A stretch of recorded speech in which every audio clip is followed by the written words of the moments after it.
So proudly we hailed at the twilight's last gleaming, whose broad stripes and bright stars through the perilous fight, o'er the ramparts we watched, were so gallantly streaming, and the rockets' red glare, the bombs bursting in air, gave proof through the night that our flag was still there.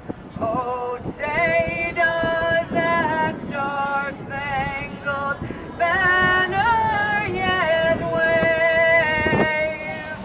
o'er the land of the free and the home of the brave?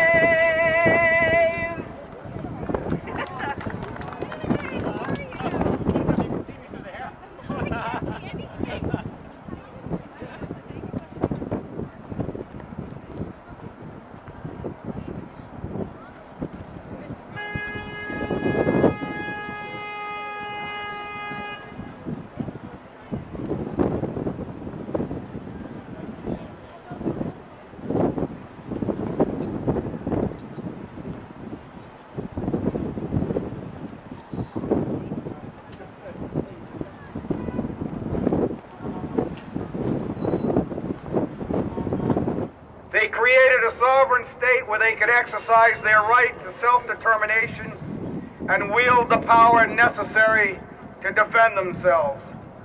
No longer did the Jewish people have to rely on the goodwill of others to protect themselves from those who would murder them. To be sure, this was an act of justice, and it was not an act of perfect justice. The Arabs living in Palestine objected to Israel's creation, and under the circumstances it was unreasonable for people to expect them to do otherwise.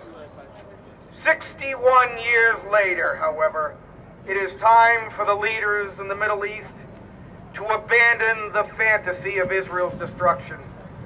Those who encourage extremists in the Middle East to hold on to this fantasy by chanting from the river to the sea, Palestine will be free, at rallies here at Copley and at Boston Common throughout the United States, they have blood on their hands. They are giving aid and comfort to a movement intent on mass murder.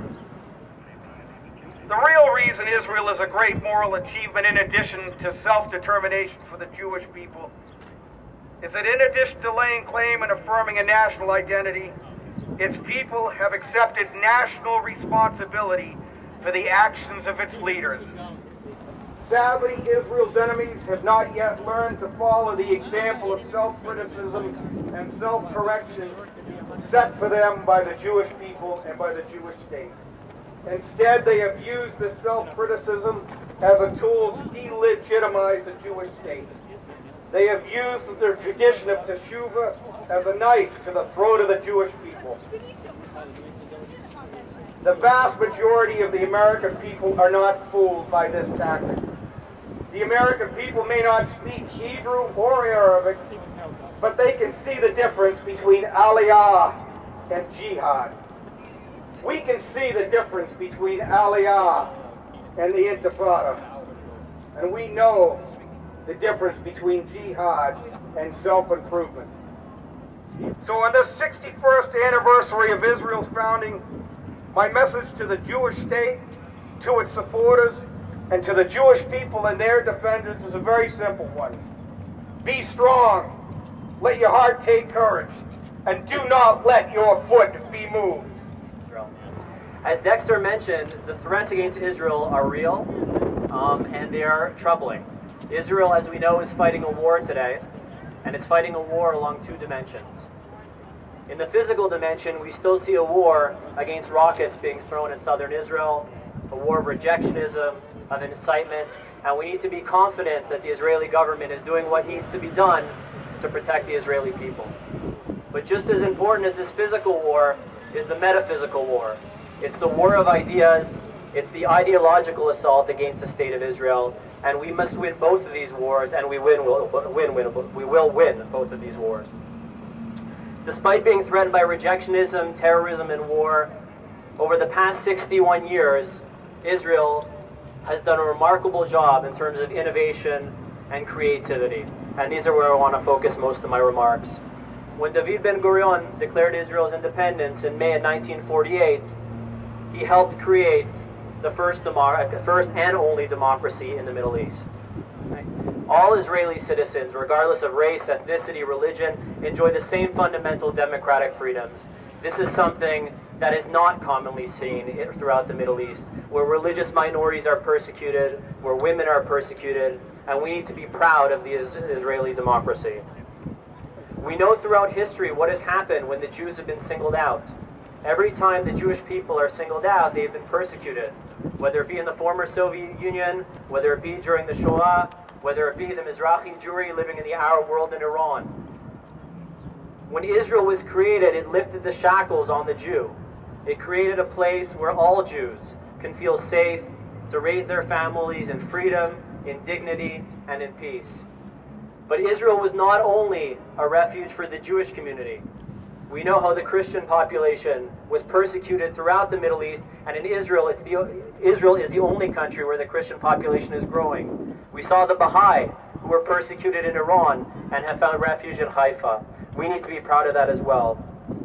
It's not just a cliche, but it's a historical fact. When the Jews came back to their homeland, they turned swamps and they turned rocks into milk and honey and universities.